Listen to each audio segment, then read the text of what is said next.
कहते हैं कि जिनको मरने के बाद मोक्ष नहीं मिलता है उनकी आत्माएं भटकती रहती हैं। हालांकि कुछ लोग इस बात को मानने को बिल्कुल तैयार नहीं हैं कि भूत प्रेत आत्माएं होती हैं, मगर कुछ लोग ऐसे भी हैं जो इनको मानते हैं और पूरी तरह से मानते हैं कि वाकई सचमुच भूत भी होते हैं, प्रेत भी होते हैं, आत्माएँ भी होती हैं और वो मोक्ष ना मिलने के कारण वो इधर उधर भटकती रहती हैं।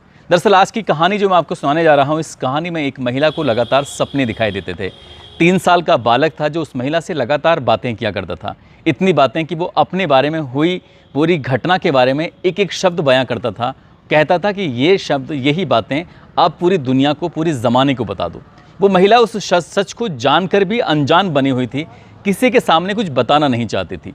यही कारण था कि उस महिला की तबीयत लगातार बिगड़ने लगती है। एक दिन उसका पति उसको हॉस्पिटल लेके जाता है।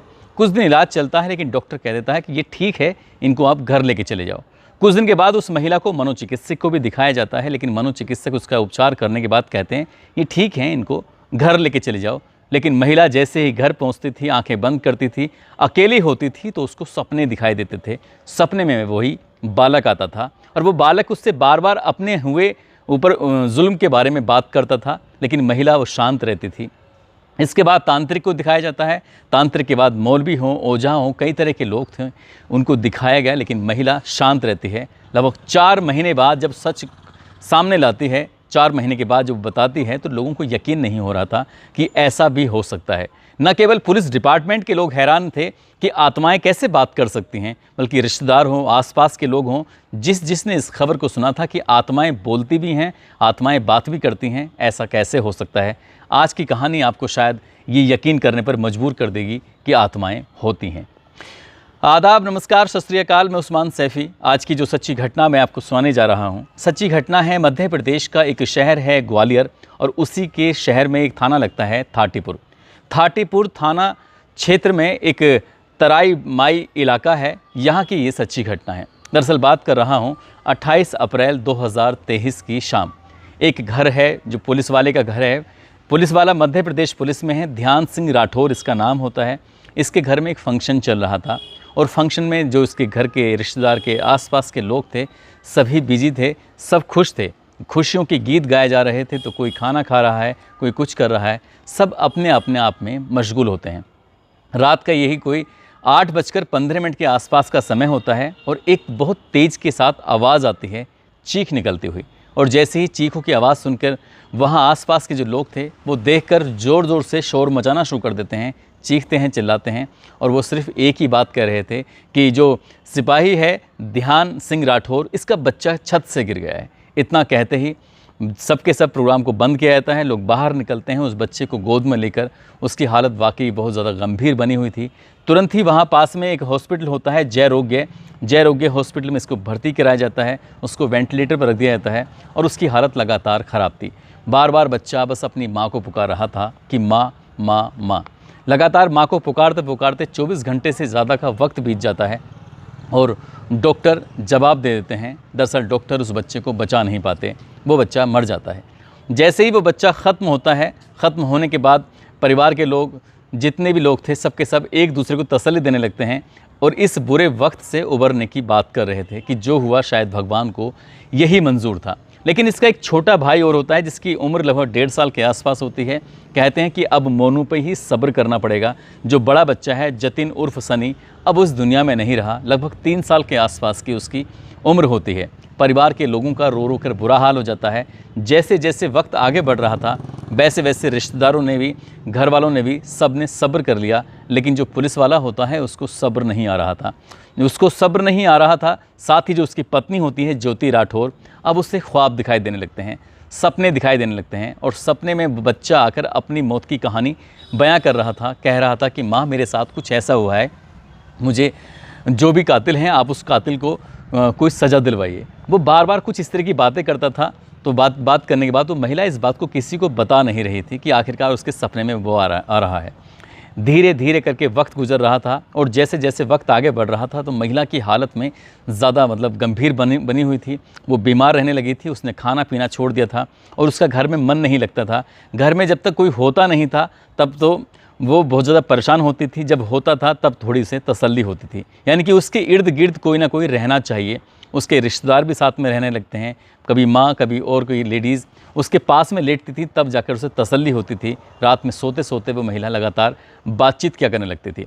अब जो सिपाही होता है ध्यान सिंह राठौर, उसको लगता है कि उसकी पत्नी की तबीयत ज़्यादा ख़राब है, बेटे के मरने का उसको बहुत ज़्यादा अफसोस है, परेशान है, इसलिए उसने उसे काफ़ी तसल्ली देने की कोशिश की। हॉस्पिटल लेके जाता है, मनोचिकित्सक के पास लेके जाता है, तांत्रिक के पास, ओझा के पास। ऐसी कौन सी जगह थी जहाँ जहाँ वो लेके नहीं जा रहा था। उसका एक ही मकसद था कि उसकी पत्नी ठीक हो जाएगी तो शायद उसको भी, उसके बेटे को भी आराम मिल जाएगा। लेकिन जब कोई सुधार नहीं होता है तब लगभग 2 महीने के आसपास का समय बीत जाता है और 2 महीने बाद वो महिला अपने पति को थोड़ा सा सच बताती है। कहती है कि मैं आपसे कुछ कहना चाहती हूँ। दरअसल इस साल 2017 में ध्यान सिंह राठौर और उसकी पत्नी ज्योति राठौर, जो कि भिंड की रहने वाली थी, इनकी शादी होती है धूमधाम से, सब कुछ ठीक चल रहा था। कुछ ही समय के बाद उनको एक बच्चा होता है, जतिन उर्फ सनी। लेकिन इसकी ड्यूटी होती है ध्यान सिंह राठौर की अपने उस जगह से कहीं दूर। वो घर से दूर रहता था। पत्नी अपने बेटे के साथ रहती थी। वो कहती थी कि मेरा मन नहीं लगता है, ऐसा ना करें, हम अपने ही घर की दुकान में एक अपना कोई भी काम कर लें। एक प्लास्टिक की दुकान थी जो वो करना चाहते थे, कोई इस तरह प्लास्टिक का कुछ कारोबार था, उसको करना चाहते थे। और इसी के लिए उसका पति ने कहा ठीक है, अगर तुम्हारा मन नहीं लगता है तो तुम मेरे साथ इसमें काम करोगी तो हाथ बढ़ेगा, उधर मैं भी कमाऊँगा, तुम भी यहाँ पर घर रह के दुकान चलाओगी तो ठीक रहेगा। सब कुछ उसकी ज़िंदगी में ठीक ठाक चल रहा था। उसे लगने लगा कि शायद ये दुकान में जो खोली है, दुकान में कुछ ना कुछ ऐसा अशुभ है जो गलत है, जिसकी वजह से ये मामला ख़राब हो रहा है। और घर के अच्छे खासे दिन थे वो भी बिगड़ने लगते हैं। 28 तारीख को जब घर में फंक्शन चला था, प्रोग्राम चला था, वो बच्चे को छत पर खींचते हुए लेके जाती है और ले जाने के बाद उसको छत से नीचे फेंक देती है। शायद इसका मकसद यही था कि उस बच्चे को चोट वोट लग जाएगी, क्योंकि वो कहती है कि आत्मा ने मुझे आकर प्रेशर किया कि तुम इस बच्चे को धक्का दे दो। उसका खुद का बेटा था जो उसके पेट से पैदा था, 9 महीने तक उसने अपने पेट में रखा, और कोई ऐसी भूत प्रेत आत्माएं थीं जो लगातार उसको प्रेशराइज कर रही थीं उसे छत से नीचे फेंकने के लिए। जब पति ने ये बात सुनी तो पति को बिल्कुल भी यकीन नहीं हो रहा था। उसे लग रहा था कि ये सामान्य घटना है, बच्चा अपने आप से गिरा था, बल्कि अपने आप से नहीं, पत्नी ने स्वीकार कर लिया। और जैसे ही पत्नी ने ये स्वीकार किया, उसकी हालत में थोड़ा सा सुधार हो जाता है। जैसे ही सुधार होता है, उसके बाद ध्यान सिंह राठौर ने कुछ सबूत इकट्ठा किए, उसकी वीडियो बनाता है, उससे बातचीत की मोबाइल की रिकॉर्डिंग इकट्ठी करता है और सीधा थाटीपुर थाने जाता है। और थाटीपुर थाने जाने के बाद पुलिस इंस्पेक्टर से जाकर पूरी कहानी बयां करता है। कहता है मेरी पत्नी को ये सपने आते थे और उसने ही इस तरह के एक सच बताया है, मेरे बच्चे को उसी ने धक्का दिया था। जब ये बात पुलिस तक पहुंचती है, पुलिस जब इस मामले की जांच पड़ताल करती है तो पुलिस को भी लगता है कि बात में कुछ दम तो है। लेकिन पुलिस वाले इस महिला को गिरफ्तार करते हैं। गिरफ्तार करने के बाद जेल भेज देते हैं। लेकिन कहानी का ये अभी आधा अधूरा सस्ता। महिला जेल जाती है। जेल जाने के बाद भी वहाँ भी उसे वही सपने दिखाई देते हैं। बालक सपने में आता है और कहता है कि माँ मुझे क्यों मारा, ये क्यों नहीं बताती हो, तुमने आधा अधूरा सच क्यों बताया। जब बच्चा परेशान करता था तो जेल के अंदर रहने वाली वो महिला बहुत ज़्यादा परेशान होने लगती है। जेलर भी परेशान होने लगता है, बाकी स्टाफ था वो भी परेशान होने लगता है। रात को सोते सोते बोलती थी तो जो बाकी महिला कैदी होती हैं उन्हें भी दिक्कत परेशानी होने लगती है। लगभग फिर से 2 महीने का समय लगभग बीत जाता है। उसके बाद सितंबर के प्रथम सप्ताह में ही 1 या 2 तारीख के आसपास की बात रही होगी। और इसी बीच में पुलिस ने अपनी जांच पड़ताल भी शुरू कर दी थी। और जब पुलिस ने जांच पड़ताल शुरू की तो एक बार फिर से इस महिला का पुलिस वालों से आमना सामना होता है। और पुलिस वाले कहते हैं कि कुछ सबूत हाथ लगे हैं, हम तुम्हारे मुंह से सच जानना चाहते हैं, आखिरकार सच क्या है, यदि सच बताओगी तो शायद तुम्हारी परेशानी कम हो सकती है।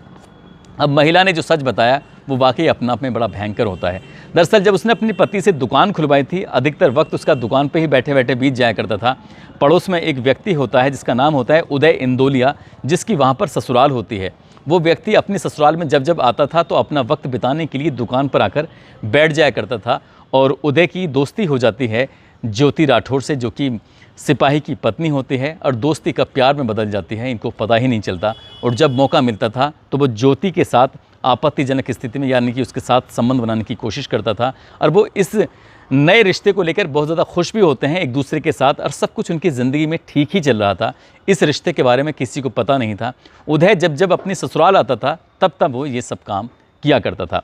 लेकिन 28 अप्रैल 2023 को जब घर में फंक्शन चल रहा था तो ये तैयार होकर सबसे पहले छत पर जाती है और छत पर जाने के बाद जो कमरा होता है वहाँ जाकर इंतज़ार कर रही थी अपने उस प्रेमी का, जो कि अपनी ससुराल में आया हुआ था। वो दीवार कूद के सीधा कमरे में आता है और उन दोनों एक दूसरे के साथ आपत्तिजनक स्थिति में थे। लेकिन कोई नहीं जानता था कि घर से नीचे से जतिन उर्फ सनी, जो उसका 3 साल का बेटा होता है, वो माँ माँ आवाज़ लगाता उसी कमरे में पहुंच जाता है जिस कमरे में उसकी माँ और माँ का जो प्रेमी होता है वो मौके पर मौजूद होते हैं।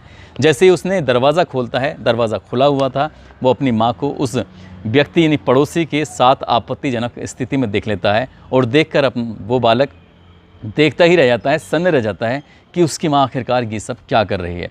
उस महिला ने आप देखा ना ताप देखा, अपने ही उस बच्चे को उठाकर छत से सीधा फेंक दिया। जैसे ही बच्चा छत से नीचे जाता है, दौड़ती हुई महिला भी नीचे जाती है, लोग सब बाहर जाते हैं, वो तुरंत छत से नीचे आती है और आने के बाद देखती है तो वो नाटक करना शुरू कर देती है। हालांकि इस नाटक का किसी को पता ही नहीं था कि ये महिला, जिसका ज्योति का पड़ोसी दामाद के साथ अफेयर हो गया था, और उसी अफेयर को, उसी बात को छुपाने के लिए वो बिल्कुल शांत हो जाती है। लेकिन वो बालक लगातार सपने में आकर अपनी माँ को इतना परेशान कर देता है कि माँ की मजबूरी बन जाती है, वो सच सामने आ ही जाता है। महिला की कॉल डिटेल निकलवाई जाती है तो उससे पता चलता है कि इन दोनों के बीच में जो शारीरिक संबंध बने थे, एक दूसरे के साथ फोटोग्राफ्स या बातचीत का जरिया हो या फिर वीडियो कॉलिंग के माध्यम से हो, बहुत सारे ऐसे सबूत हाथ लगते हैं। उसके बाद पुलिस ने गिरफ्तार करके पहले ही जेल भेज दिया था। लेकिन मीडिया के सामने जब ये सच बताया तो सच सुन के लोग हैरान रह जाते हैं। जो उसका पति था, उसके पति को बिल्कुल भी यकीन नहीं हो रहा था कि उसकी पत्नी ऐसा घिनौना कृत्य भी कर सकती है। फिलहाल वो महिला जेल में है, छोटा बच्चा है, उसकी परवरिश कैसे होगी ये भी अपने आप में एक सवाल है। जो पति है वो मध्य प्रदेश पुलिस में कांस्टेबल है, लेकिन उसने अपने रिश्तों की परवाह किए बगैर एक कातिल को सलाखों के पीछे पहुंचाने में अहम रोल निभाया है। पुलिस वाले उसकी इस बात को लेकर बहुत ही ज़्यादा हैरान भी हैं और उसकी तारीफ़ भी कर रहे हैं कि वाकई वो एक अच्छा इंसान है। उसने अपने बेटे के लिए एक रिश्ता तो भले ही चाहे ख़त्म हो गया है, लेकिन उसने कातिल को सज़ा दिलवाने में कोई कसर नहीं छोड़ेगा। उसने ये भी कहा है कि चाहे भविष्य में जो भी कुछ होगा वो देखा जाएगा, लेकिन कातिल को हर हाल में सज़ा दिलाकर ही रहेगा। दोस्तों, इस पूरे घटनाक्रम को सुनाने का उद्देश्य किसी को परेशान करना नहीं है, किसी का दिल दुखाना नहीं है, बल्कि आपको जागरूक करना है, आपको सचेत करना है। और जाते जाते आज तरुण कुमार हैं, साथ ही अमीरुल्लाह हैं, आज इनका जन्मदिन है। इनको जन्मदिन की बहुत सारी शुभकामनाएं, बहुत बहुत मुबारकबाद। साथ ही कुछ लोगों ने नाम लेने की अपील की है, जिसमें महेश चौधरी हैं, एजाज गुड्डू हैं, सोहेल कुरैशी हैं, पूनम शर्मा, शमशेर ठाकुर, अनिल कुमार, चंदन सिंह, नीलू सिंह, लता गौतम, बिलालुद्दीन, सरोज भारद्वाज, मोहम्मद नूर आलम, रूपेश चौधरी, कन्हैया लाल, इन लोगों ने नाम लेने की अपील की थी। आप सब लोग अपना ख्याल रखें, सुरक्षित रहें। जय हिंद, जय भारत।